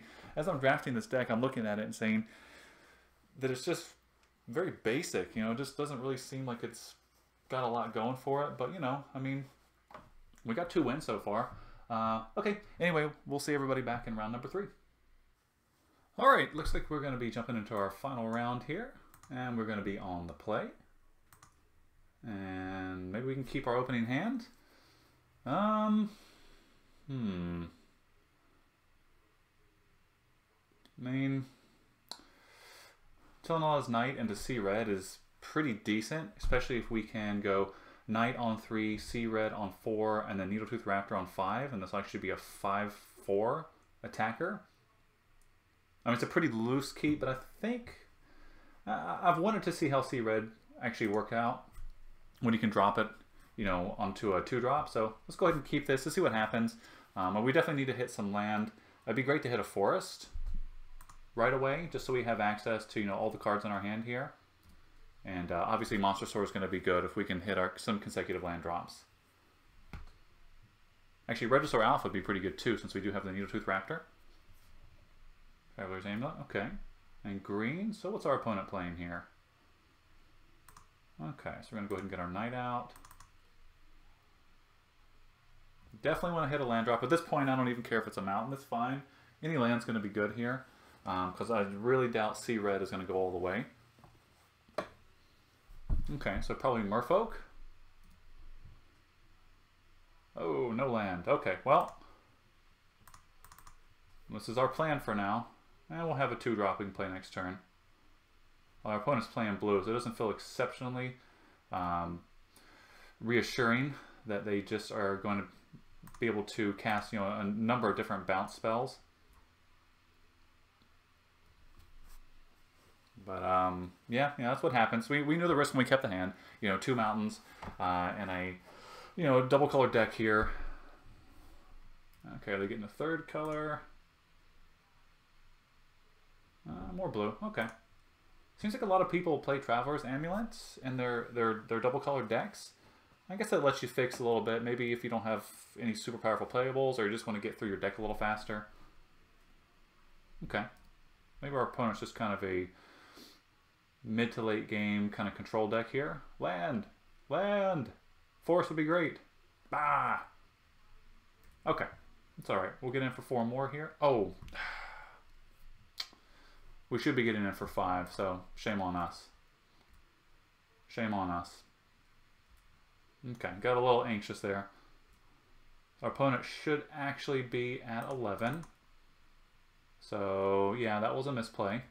So, if we lose and our opponent's at 1 life, we know exactly who to blame.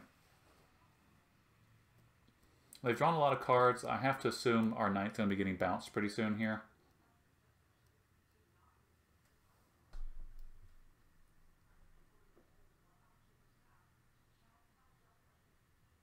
I don't know. Oh, what's our opponent going to play here? Big blocker. Do they have the bounce spell? I would think if they had the bounce spell, they probably would have snapped it off. Well, that's, that's a blocker. We don't have trample or anything. No, this is just to merfolk the token, right? Yeah, okay. Gonna play a Sailor of Means, maybe? If we draw a land, what do we want to do? I mean, I guess we can attack with the Raptor and the Knight. Okay. Oh, I think they do have the bounce spell, actually. Okay, we'll just send both in. I mean, they've left it open here, so... And they played a merfolk. That's what I suspect. I mean, we still have the same attacks no matter what, so... Our plan doesn't change.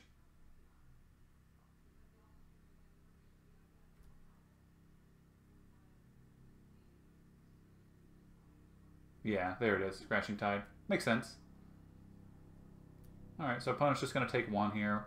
I'd rather get the Telenova's Knight back out.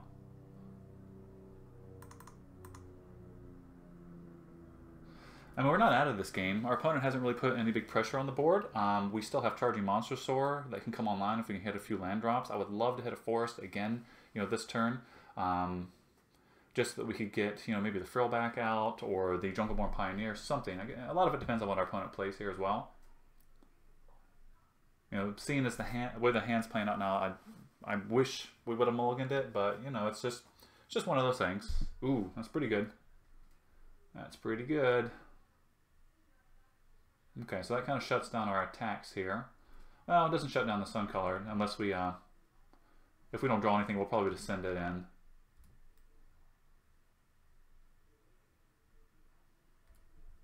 Okay, there's our Forest. So what do we want to do here? We can play the Jungleborn Pioneer, or you can just play the Frillback. I mean, Frillback will attack through everything, so maybe that's the play. And the Pioneer doesn't do a ton here.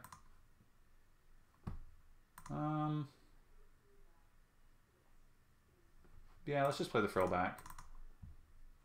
I don't really want to attack with the Suncolor Raptor, because then if they block, we're going to have to pump, and we won't be doing anything this turn. Do we want to attack with both? Of course not. We're just going to send it back to our opponent here. Alright. So unless our opponent leaves a lot of mana up this turn, if we draw a land, we're just going to slam the Monstrosaur.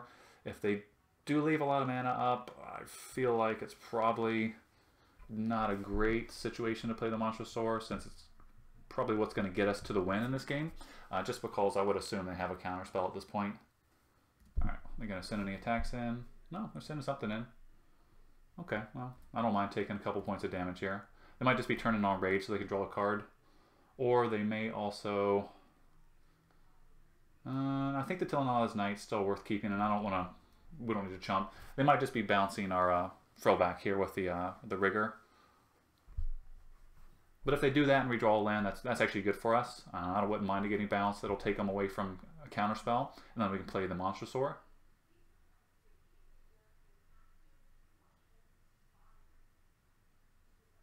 And they may not have anything like that. I mean, this is still a card that trades with everything on the board. Storm Sculptor. Okay. And then they can replay the Vine Shaper. That's pretty decent. Replay the Vine Shaper. They'll be able to pump the Storm Sculptor. Put a real big clock on the board. So we kind of need to draw a land here to get the Monstrosaur going. And they can't... Oh, okay. They're just playing that guy? Well, I guess that makes sense. It's going to make a 4/3 unblockable. That's fine. If we draw one of our damage spells, we'll... Okay, I'm not sure what our opponent's doing here. So, I guess they're just looking to dirtle up and just chip away at us with the unblockable creature. Well, it's going to work because we didn't draw a land. So, do we want to play the Needletooth Raptor?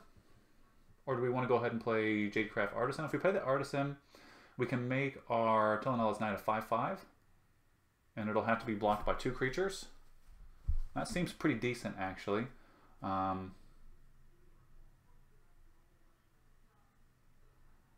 Or we can play it on the Frillback and make it a 6/4. That would force them to have to block it with the... If they block it with the Vine Shaper and the Bear, we can kill both. They might have Dive Down as well. Maybe that's just the way to go. Let's just get the Artisan out. I don't think we need to play the Raptor just yet. I think we can get aggressive here and force them to make some blocks. See, I think it's better on the Frillback, just because we'll put them in a situation where they... I mean, they're probably just going to chump with the Bear here, but if they wanted to get rid of our creature, they'll have to double block it. So we get something off the board. And then we still have a 3/3 Hill Giant left over. Okay, so we're going to attack with the Frillback. And that'll be it. If we had a lot more mana up, we could have pumped the Suncolor. I assume this is just getting chumped unless they want to trade both their creatures. Okay. And that's fine. We got something off the board there. And we've got more attackers on the board now. We really would just absolutely love to get a land. I don't care what color land. Ooh. Okay. That's pretty good in the Merfolk deck, because now every Jungleborn Pioneer is just a lot of gas. Okay. That's pretty good. Our opponent has a 3... Nope, they had a land. Okay. Get that out of here. Swing for 3, I assume.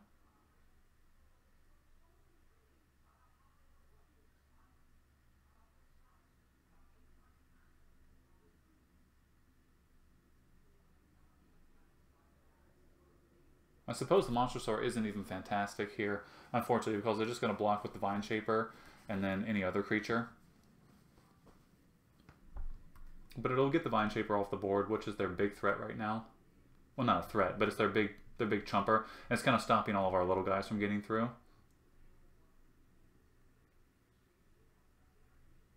If we draw the Regisaur Alpha, that'd be pretty good too, actually. Okay, so... we play the Monstrosaur. We're going to swing with... we've got a pretty high life total here, so let's play the Monstrosaur.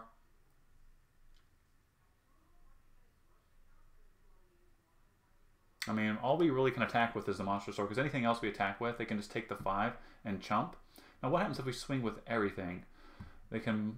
we're swinging for 5, 6, 7, 8, 9, 10, 11, 12, 13, 14, 15. So they're going to have to block at least... so they block the Monstrosaur here. And this is 4, 5, 6, 7, 8, 9, 10, 11. This is 11 damage. Yeah, maybe we just go ahead and attack with everything here. I mean, we'll say they chump the Artisan, and then they chump the Frillback, and then they block the Knight, and they take 5, 6, and we kill all their creatures. I think actually we're fine just to swing with everything here. And they can swing for 8, but this is probably a good situation to just go ahead and get everything in right now. I think it's going to force some trades, just because it's so much damage. And then next turn we can play, you know, some blockers or whatever we need to do, or just play the Needletooth Raptor probably. But as it stands right now, we're not blocking anything except for the Vine Shaper, so the only thing we could do by holding back our attacks is block 3 damage. And if they want to double block our Yeah, I think their blocks are going to be exactly what I said. Oh, no, okay, a little different. Well, no, actually, that's basically what I said they were going to do here. So, yeah, so they're going to take 5, 6. We're going to get rid of all but the Vine Shaper. And they go to 5. That seems fine. And then we've got the Needle Tooth or the Jungle Born. And next turn we can swing in with the Monstrosaur. And if we draw a land, we can actually swing with Monstrosaur and the Raptor. And then whichever creature they block, we can just pump the Raptor if we need to. Our opponent play land.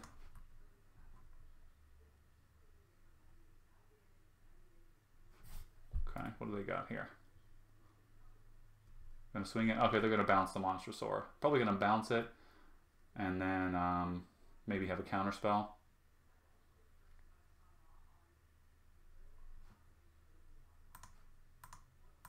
Yeah, there's the Rig Hauler, and they even get a path trigger, so that's good. And then I'm assuming they probably have a counter spell here.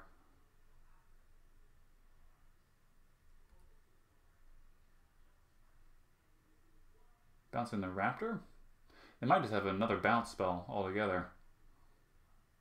Cutlass, is that going to the graveyard?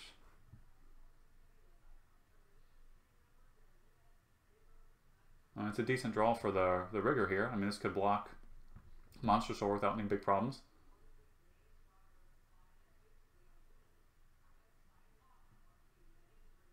Okay, they decided to keep it on top, so... Okay, so we got our mountain. So we're definitely just going to go ahead and send in the Monstrosaur. We'll see if they get the bounce spell. They'll probably do.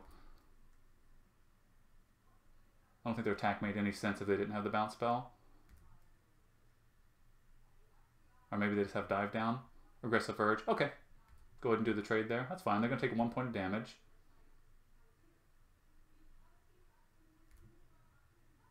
Okay, and then here...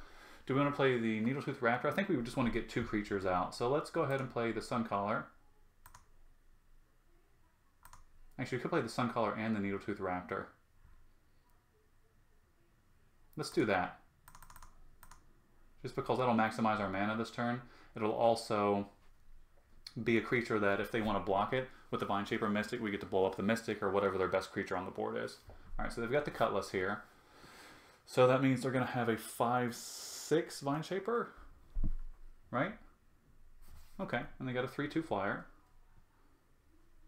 And they're going to get to explore. And they get an island. Okay.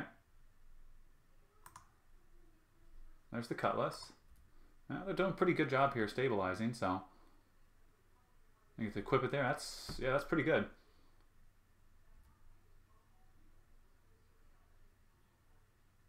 Now, they didn't play a land this turn, did they? Maybe they did. Okay. Alright, do they have any attacks? Okay, so if we swing with both... So if we swing with the Raptor, they can block with the Vine Shaper and then we just kill the Vine Shaper. I think we just swing with both here. Let's see how they block. Because if not, they've got a big clock on us. Yeah, that's fine. I mean, the Needletooth's going to kill something, and we don't have any synergies. We don't have any combos with it right now, so let's just see how they block. We can always pump the Raptor a whole bunch if we need to. I guess the Raptor has to go against the Vine Shaper.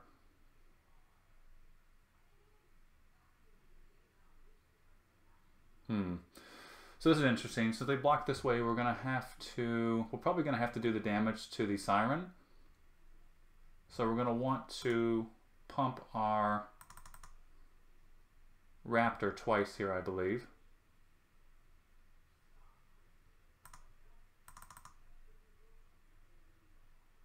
Plus that'll get 2 points of damage through. That seems decent.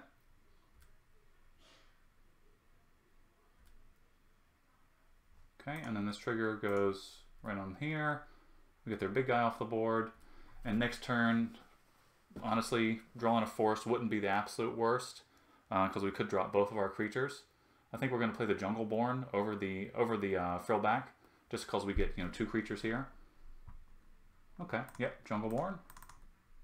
Hopefully it doesn't get countered. Okay, perfect. So we do have 2 attackers, and we can always play Strength if we draw a Forest. Probably just play the Frill back and attack with both. Tempest Color. Oh, alright, opponent's just going to slow us down here. And they get a path trigger. One or not? I'm assuming that stays on the top.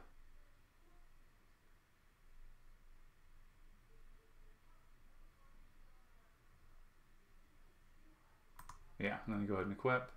Alright, so they're getting back in the game here. Okay, so we can go... it's a shame if we drew a Forest, we actually could just swing for lethal right now.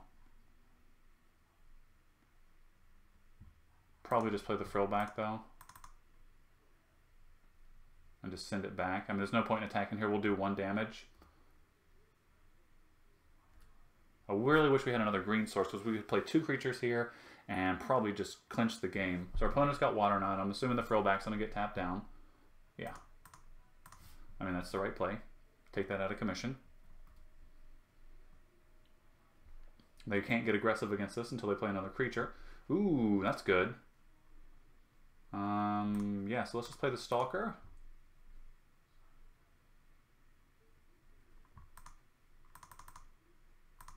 Play the Raptor and just pass it back, and then if our opponent can't play something of value here, we'll just be able to swing for the win. Yeah, this guy, yeah, it's 2 or less. GG? Okay, let's go to sideboarding. Alright, so our opponent's got... I mean, they're playing Merfolk. They're playing Bounce Spell, so I don't want to have Sea Red in anymore. That seems kind of bad. Maybe Dinosaur Stampede's okay, just to be able to push our 4/2s through their bigger toughness creatures. Do we want to play... Do we want to play Crushing Canopy? I mean, this takes care of Water Knot and any blue flyers they have. Maybe we do. What's not great against our opponent here? Is there anything we want to take out for Crushing Canopy? Whoop. Come here, you. I can never get this box to land. There we go. Okay, so what do we want to take out? I mean, the Suncolored Wrapper I think is fine. Allows us to push through some of their creatures. The Summoner, maybe the Summoner isn't fantastic. But I kind of just like having more 2-drops.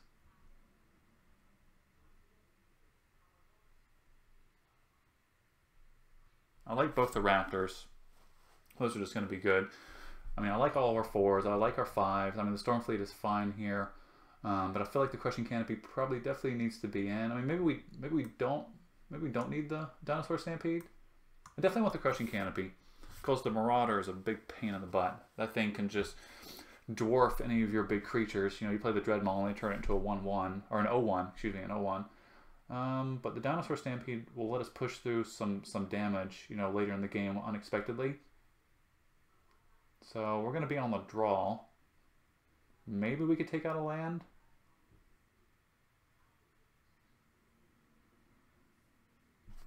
Maybe. Let's see here. 3, 4, 5, 6, 7, 8. So 1, 2, 3, 4. So we have 9 mountains. I mean, we're on the draw. Maybe we just take out a land here. Maybe that's wrong, but I kind of want to keep the cards I have. Yeah, let's just send this back.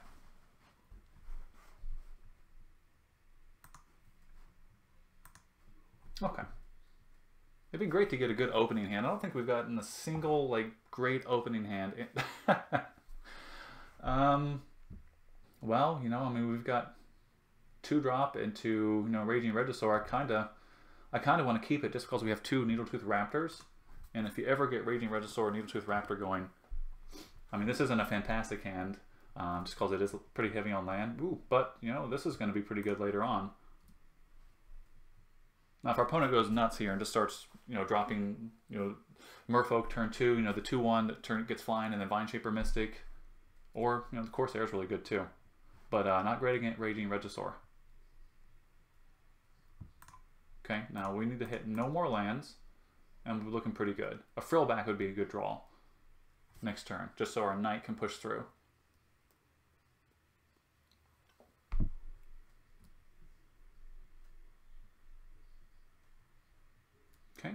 take our damage.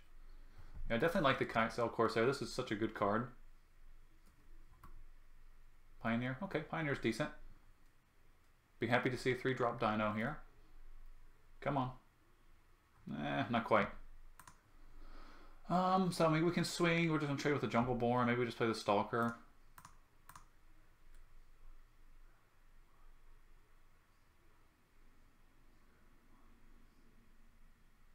Yeah, I think we're going to sit back for a second here. I kind of want to keep our creatures around if possible, because Strength of the Pack is going to be a lot better if we can have a bunch of these little guys in play. Until an Ally's Knight turns into, I mean, that's a 5/5 on the attack if you have Strength going. I'm assuming we're taking 2 here. Are they going to send the Pioneer as well? Okay, they're not being conservative. So is our creature going to get bounced?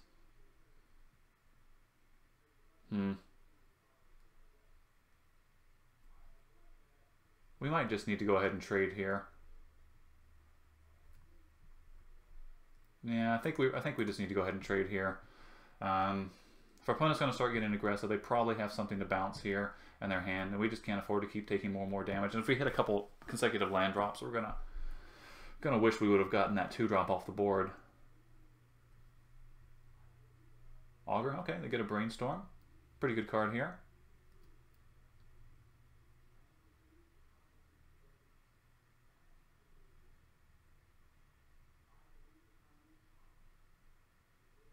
So our opponent probably has Water Knot now since they got to dig so deep into their deck, but I don't think there's any reason to not play the Regisaur. And then we can attack with the Tillanala's Knight. And if we want to trade both for the Knight, I'm fine with that. And then next turn, if they don't Water Knot the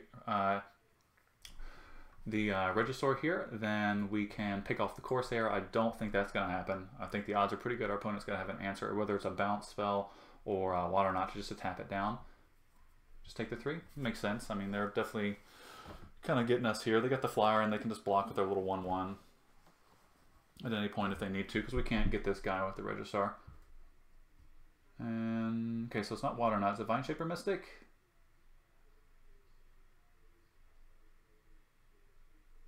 Or are they going to swing and just bounce the Regisaur?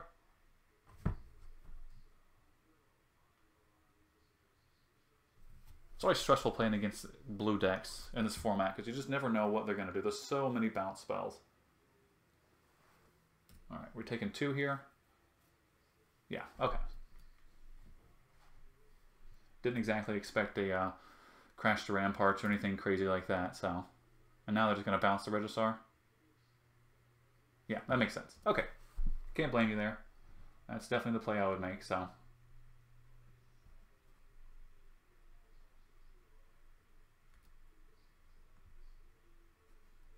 Okay, it's going back to my hand. We got it. Traveler's Amulet, you got it. Okay. So we're just going to play the Regisaur again. Do we attack with the Knight? Probably not. We're a little bit behind. Our opponent's got more creatures on the board, and we might end up trading the Knight with the Rigger.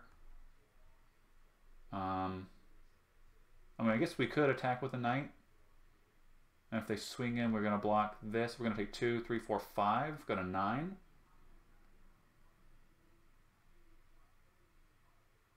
I just don't think they're going to block it. I think we got to hold back. I think we have to be a little more conservative at the moment. Just because, again, they set up their draw steps, so I really suspect there's a Water Knot. I think they're just making us waste our time, recasting our spell, and then I'm just going to tap it down. I could be completely wrong. They might have a handful of land here, so. And Stormfleet Arsonist, just doesn't feel great on this board. This is a 4/4 for 5, which is fine. I will definitely play it next turn. Because I really don't see a point in playing Strength of the Pack just yet.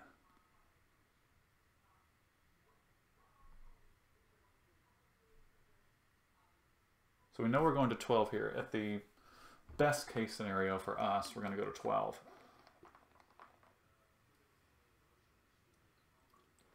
But holding back the Knight and the Regisaur might keep our opponent from sending any other attacks in. We'll probably send the Regisaur in next turn anyway, because it'll trade with the Rigger and the Merfolk.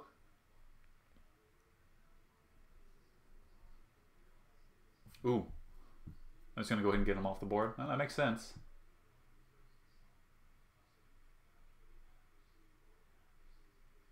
Yeah, now we'll go ahead and block the auger.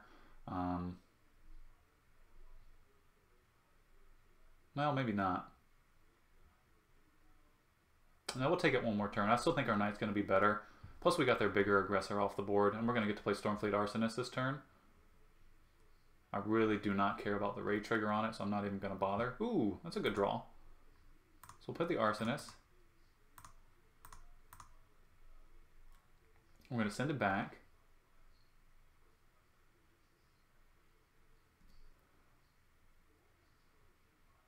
Well, actually, maybe we go ahead and... I think we just go ahead and attack with the knight here, even though it's just 2 damage. That's just missed damage if we don't attack. And then next turn we can pounce something. It might have to be the Corsair.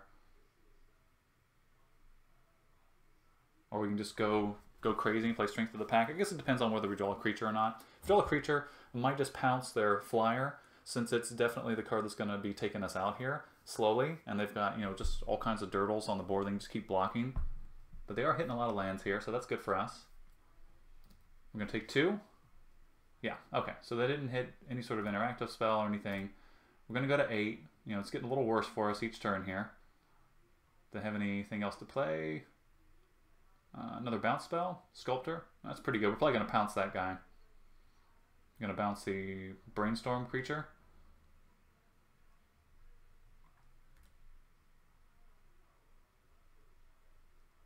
Okay. Ooh, okay. So we actually can play Monstrosaur. Okay, let's see here. So, we play Monstrosaur. I think we're just going to attack with everything. And then probably pounce the Sculptor.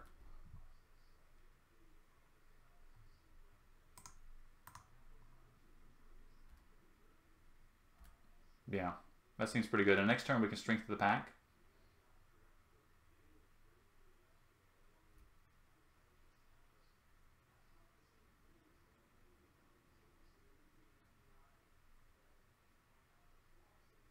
If our opponent doesn't have any crazy tricks here, I mean, they got to trade with something, right? Just going to chump this guy? Okay. Okay, then I think we're just going to go ahead and pounce the Sculptor with the charging Monstrosaur now. Hopefully they don't have that one dive down in their hand they've been waiting for the whole game with. Actually, that won't even matter here. Well, yeah, it would. It would be hexproof, so. Good. Okay, so now their clock is a 2/1 flyer. We're going to take 2 on our turn, maybe, but I don't think so. I guess it depends on what the Augur hits. Yeah, so there's the Augur. But with Strength of the Pack and the Monstrosaur, if they can't tap down the Monstrosaur this turn, I think that's probably going to be it.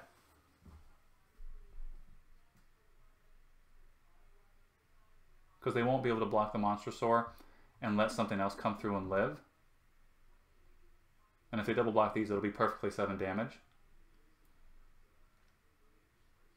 Although they might have a Water Knot here. Water Knot slows this down for us, but we're still going to be looking pretty good. Because they'll have to block at least one of our guys here.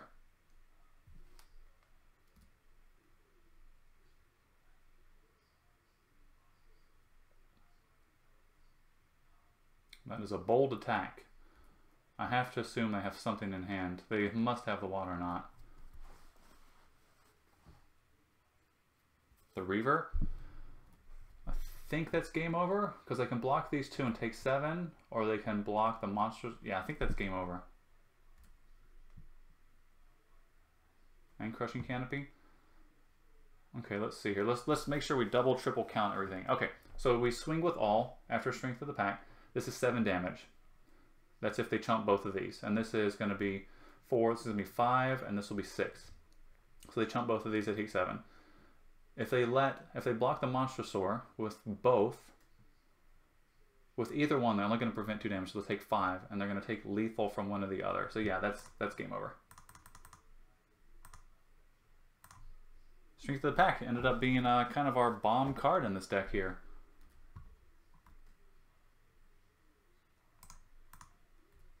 Wow, just eked it out there. Although, honestly, if we didn't have Strength of the Pack, we'd have Crushing Canopy to take out, you know, the Siren Reaver.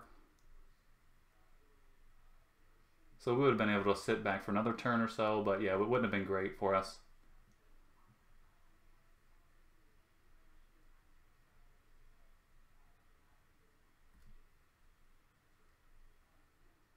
All right, everyone. Well, there we go. We're able to get our final win in here with our, I guess, our Dino deck. We can call that. You know, to be quite honest, when I was drafting this, I really didn't feel like this was going to be able to go 3-0. I mean, the deck didn't have any ridiculous synergies, but that's kind of what I am starting to see with the Rivals format, that it's not just, oh, you have to go into Vampires, oh, you have to go into Merfolk, because that's how it really felt at the end of Ixalan there, where every single deck that you played against that you lost was because it was Vampires, or because it was Merfolk with all the perfect synergies. So it's really nice, it's really refreshing to be able to jump in and just say, hey, I'm going to play red-green. I'm going to pick quality red cards, quality green cards. I don't need to have every card synergizing with every other card in my deck in order to be able to win a game, which is fantastic. And that kind of shows because I feel like the white-blue kind of control Flyers deck is very, very good.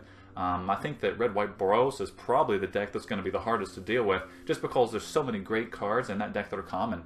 I mean, there's so many removal spells that are common now, and so many good quality creatures that are common. You can build that deck without having to hit any bomb rares or a bunch of bomb uncommons.